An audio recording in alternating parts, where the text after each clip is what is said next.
ஜெபம் செய்ய பார்த்து கொண்டிருக்கிற கர்த்தருடைய பிள்ளைங்க, அதுக்குரிய தேவனுடைய மனிதர், அவருடைய மரணம் பிரதமர் பேராயர் என்று சொல்லி உலகம் முழுவதும் அநேக நாள் அழைக்கப்படுகிற இஸ்ரா சர்க்குணம் அவர்களுடைய மரணம் ஒரு பெரிய தாக்கத்தை எல்லா பகுதியிலும் ஏற்பட்டு வருகிறது.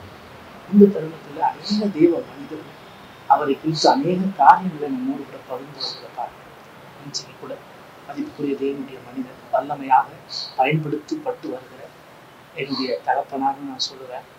பிரதாப் சிங் ஐயா நம்மோடு கூட இருக்கிறார். தொடர்ந்து நம்ம அவரிடத்துல பேசுறோம். தேங்க்யூப்பா, தேங்க்யூ ஸோ மச். இந்த நேரத்துலையும் இந்த நிகழ்வை கண்டிப்பா ஒரு பதிவு பண்ணணும். அவருக்கு ஒரு சகோதரிக்கு ஒரு நல்ல ஆறுதலை சொல்லணும்னு சொல்லி பலவிதமான இந்த சூழல்ல கூட ரொம்ப நன்றிப்பா. நீங்க எப்படி இருக்கீங்க? ஆண்டவருடைய கிருபையினால எல்லாருடைய ஜெபத்தினாலே முன்னோக்கி போய் கொண்டிருக்கிறேன். உங்களுடைய ஜெபத்துக்கு ரொம்ப நன்றி. ஜெபம் டிவி எங்களுக்கு ரொம்ப சாதகமான ஒரு டிவி, விசேஷமாக கிறிஸ்தவர்கள் எல்லாருக்குமே. ஆகியனால உங்களுடைய வரவை நான் ரொம்ப சந்தோஷத்தோடு வரவேற்கிறேன். மறைந்த இஸ்ரா சர்க்குணம் ஐயா நிச்சயமாக உங்களுக்கு ரொம்ப பரிச்சயமானவர். முதல்ல உங்களுடைய சந்திப்பு எப்படி நகர்ந்தது? நான் சென்னைக்கு வந்தது 1980ஆம் வருஷம். அப்போ இந்த இடத்துல நான் ஊழியம் ஆரம்பிக்கிறேன்னு தெரிஞ்ச உடனே பக்கத்தில் எங்கேயாலும் சர்ச்சஸ் இருக்குதா, அவங்களுக்கு நம்ம தடையாக இருக்கக்கூடாது, அந்த ஒரு நோக்கம் எனக்கு இருந்தது. அப்போ பக்கத்தில் மண்டபம் போடல ECI சர்ச் அது. அப்போ அதனுடைய போதகர், அதை ஸ்தாபித்தவர் தந்தை பேராயர். ஆமாம், அவர்களையும் சொல்லி அவர்களும் அவங்களுடைய துணைவியார் மங்களம், அவங்க இந்த பகுதியெல்லாம் சைக்கிளில் அங்கங்கெல்லாம் ஊழியம் செய்து, அன்றைக்கு அவங்க செய்த ஊழியத்தினுடைய அளவு இந்த காலத்தில் யாருமே செய்தது கிடையாது. அவர்கள் செய்த பயங்கரமான ஊழியம், கர்த்தர் அவர்களுக்கு கொடுத்தது தரிசனம். ஸோ அப்போ தான் நான் முதல் முறை அவங்கள போய் பார்த்தேன். ஐயா, நான் அந்த இடத்துக்கு வந்திருக்கிறேன், நீங்கள் உங்களுடைய ஆசீர்வாதம் எனக்கு வேணும்னு சொன்னேன். இப்போ அவர் சொன்னார், ஊழியங்கள் யார் வேணுமானாலும் எங்கே வேணுமானாலும் செய்யலாம், இதில் போட்டி பொறாமை ஒன்றுமே கிடையாது, நீங்கள் நல்லா செய்யுங்க, நாங்கள் உங்களுக்கு ஆதரவாக இருப்போம் அப்படின்ட்டு தான் அவருடைய முதல் அறிமுகம்.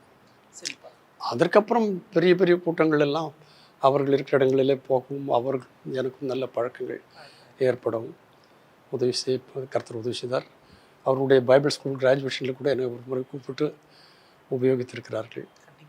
அவர்கிட்ட நீங்கள் ஆச்சரியமாக பார்க்குற விஷயங்கள் ஏதாவது இருக்கா? நிச்சயமாக நிறையா இருக்குது. என்னென்று கேட்டால், தன்னுடைய தரிசனத்தை யோசேப்பு தனக்கு தரிசனம் கிடைத்த பிற்பாடு எத்தனை சூழ்நிலைகள் வந்தாலும் அவன் கர்த்தரை விட்டு விலகவும் இல்லை, கர்த்தர் அவனை விட்டும் விலகவும் இல்லை. இதுதான் பேராயர் அவர்களிடத்தில் நான் கண்டு கொண்ட காரியம். அவர்களுக்கு ஒரு பெரிய தரிசனத்தை கர்த்தர் கொடுத்தார். அந்த தரிசனம் நிறைவேற வரைக்கும் அவரும் கர்த்தரை விடலை, கர்த்தரும் அவரை விடவே இல்லை. 10,000 சபைகளுக்கு மேலே எத்தனை பேராயர்களை உருவாக்கினார், எத்தனை ஊழியர்களை உருவாக்கினார். எங்கெங்கெல்லாம் ஊழியம் செய்ய முடியாதுன்னு நினச்சோமோ அந்த இடங்கள்லாம் போய் ஊழியத்தை செய்து தேவநாமத்தை மகிமைப்படுத்தின ஒரு பெரிய தேவனுடைய தாசன். கண்டிப்பாக. அவர் நிறைய சபைகள் இடிக்கப்படும் போதெல்லாம் அவருடைய ரியாக்ஷன்ஸ் நீங்கள் பார்த்துருக்கீங்களா? பார்த்துருக்கேங்க. அங்கேயே போய் உட்காந்துருவார். வேறு யாரும் ஒரு தலைமை போதகர்னு சொல்கிறவங்க யாரும் அப்படி போய் உட்கார்ந்து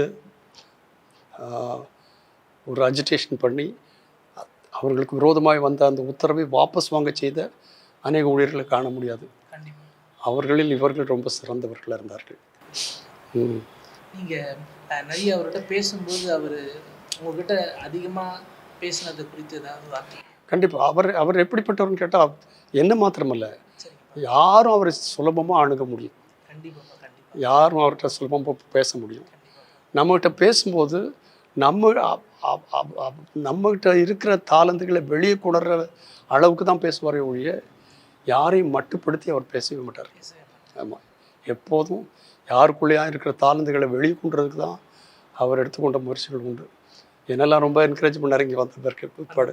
ஆமாம், ஏன்னா இந்த சர்ச்சுக்கும் அவர்கிட்ட சர்ச்சுக்கும் ரொம்ப பக்கம், வாக்கிங் டிஸ்டன்ஸ் தான். ஆகையினால அந்த நாட்டில் எனக்கு ரொம்ப என்கரேஜ் பண்ணாங்க. அவங்க குடும்பத்தில் உள்ளவங்க கூட சிலர் இந்த சபையில் அங்கத்தினர்களாக இருந்தார். ஆமாம். நீங்க அவரை பற்றி நிறைய சொல்லும்போது மிஷினரியினுடைய அடையாளத்தை தான் நிறைய சொல்றாங்கப்பா. அப்படி நீங்க பார்த்து வியந்த விஷயங்கள் ஏதாவது? என்னை பொறுத்த வரைக்கும் தந்தை பேராயர், தந்தை பேராயருடைய பற்றி எனக்கு ஒரு காரியம் சொல்லணுமான ஊழியத்தில் 5 விதமான ஊழியம் இருக்குது. அப்போஸ்தலர்கள், தீர்க்கதரிசிகள், மேய்ப்பர்கள், போதகர்கள், அப்புறம் ஷெப்பர்ட்ஸ். நான் அவரை குறித்து என்னுடைய மனசில் உள்ளதுன்னு கேட்டால் இவர் 5க்கும் உரியவர். 5க்கும் பொருத்தம். 5 in 1. எஸ். என்னு கேட்டால் அவர் அப்போஸ்தலர். எல்லாம் இந்தியா முழுவதும் சபைகளை போய் உருவாக்கினவர். தீர்க்கதரிசி, அவருடைய வார்த்தையில் தீர்க்க தரிசனம் இருக்கும். அவர் ஒரு நல்ல போதகர் சமர்த்தன், என்ன ஊழியக்காரர், நல்ல ஒரு மேய்ப்பன், தீர்க்கதரிசி, எல்லாமே அவருக்குள்ள அடங்கியிருந்தது. சுவிசேஷகர், அவர் போய் தெருவில் போய் நின்று பேசுவார். பெரிய பிஷப்பான பிற்பாடும் கூட தெருக்களில் போய் சுவிசேஷம் சொல்லுவார். ஆமாம். அப்போ அப்படி இருக்கும்போது அவரை நான் வந்து 5ல் 1ஆகத்தான் பார்க்குறேன். 5ம் அடங்கின ஒரு பெரிய தேவ மனுஷன். ஆமாம், கண்டிப்பாப்பா. இதிலிருந்து வளர்ந்து வருகிற ஊழியக்காரர்கள் அவர்கிட்ட இருந்து கற்றுக்கணும்னா எதை சொல்லுவீங்கப்பா?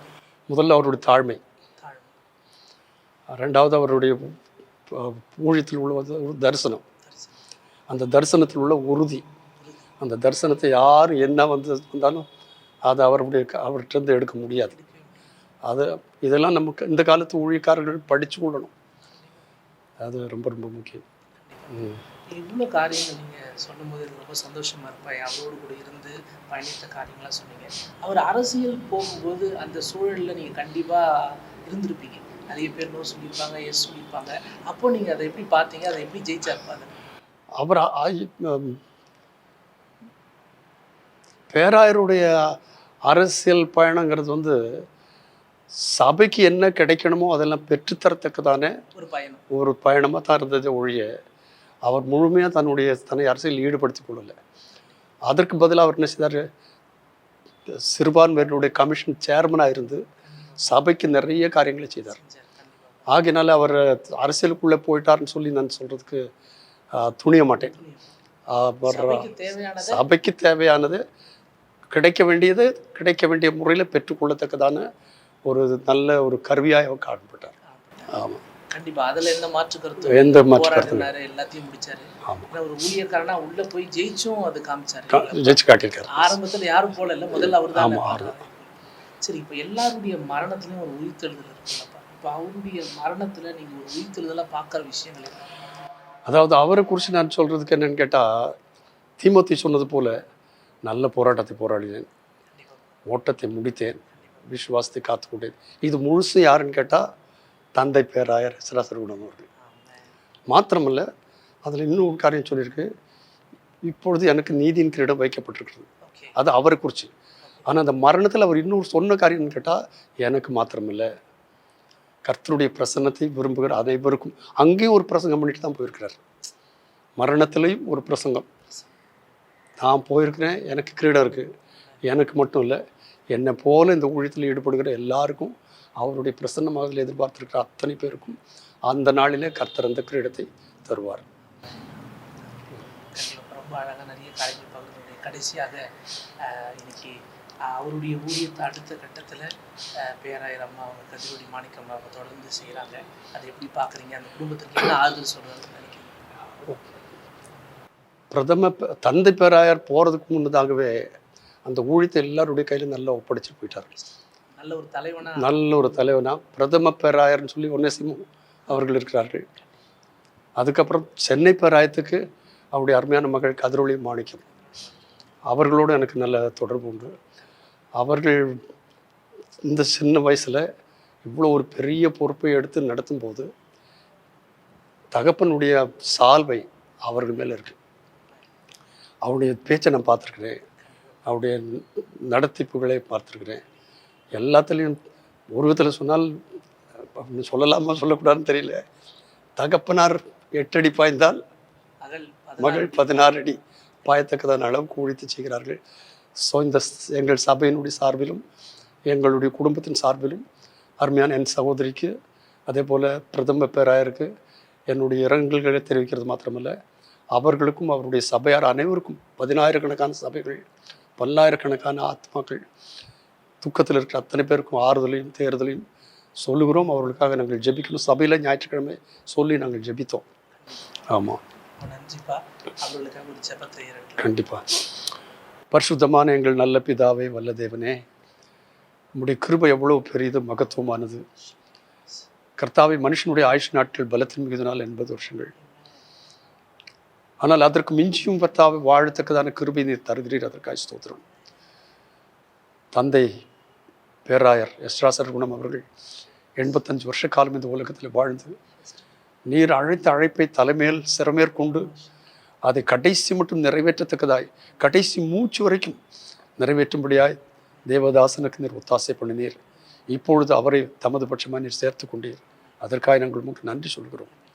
ஆனால் அவர் விட்டு சென்றதான ஊழியங்கள் எந்த விதத்திலும் பாதிக்கப்படாதபடிக்கு கர்த்தாவை இதனுடைய பொறுப்புகளை எடுத்திருக்கிறவர்கள் சிறப்பாய் செய்ய, அபிஷேகத்தோடு செய்ய, கர்த்தாவை அதே தரிசனத்தோடும் தீர்க்க தரிசனத்தோடும் செய்ய ஒவ்வொருவருக்கும் நிற்கிறப்பை தரும்படியாக நான் ஜெபிக்கிறேன். விசேஷமாக அவர்கள் இழந்து வாடும் குடும்பத்தாருக்காய், விசேஷமாய் கர்த்தாவே பிஷப் கத்ரோலி மாணிக்கம் அவர்களுக்காக, அவருடைய குடும்பத்திற்காய் நான் அதிகமாய் ஜெபிக்கிறேன். கர்த்தாவை இந்த நாட்களிலே அவர்களுக்கு நல்ல தைரியத்தையும் சமாதானத்தையும் கர்த்தாவை எதிர்காலத்தை குறித்த நல்ல நம்பிக்கையும் தந்து வழி நடத்த வேண்டும். நாங்கள் சீக்கிரமாய் அருமையான தாசனை சந்திக்க போகிறோம் என்கிற நிச்சயத்தோடு எங்களுடைய ஓட்டத்தை ஓட ஒவ்வொருவருக்கும் கிருபை தாரும். விசேஷமாய் பெரிய தங்களுடைய பிரதம தந்தை பேராயரை இழந்திருக்கிறதான சபை மக்கள் அனைவருக்காக நான் ஜெபிக்கிறேன். அவளுக்கு இந்த நாட்கள் ஒரு துக்கத்து நாட்களாக இல்லாதபடி அவருடைய வாழ்க்கையை செலிப்ரேட் கொண்டாடத்துக்கதான நாட்களாய் அவர்களை நினைத்து அவருடைய வாழ்க்கையினுடைய முடிவு சமாதானமான முடிவாக இருந்ததற்காக நாங்கள் நன்றி சொல்கிறோம். தொடர்ந்து ஆசீர்வதியும் பொறுப்படுத்திக்கொள்ளும். உடைய வருகை ரொம்ப சீக்கிரமாக இருக்கிறது. அதற்கென்று உடைய தாசன் எடுத்ததான எல்லா முயற்சிகளையும் நீர் ஆசீர்வதித்தீர். அதே வழியில் சகலரும் நடந்து அந்த தேசத்தை நாங்களும் சுதந்திரிக்க எங்கள் ஒவ்வொருவருக்கும் கிருபை தரும்படியாக நான் ஜெபிக்கிறேன். இந்த காரியங்களை உடைய பாதப்படியில் நாங்கள் ஒப்புவிக்கிறோம். உடைய பரிசுத்த நாமத்தை நீர் மகிமைப்படுத்திக் கொள்ளும். இயேசு கிறிஸ்துவின் நாமத்தில் வேண்டுகிறேன் பரிசுத்த பிதாவே. ஆமென், ஆமென்.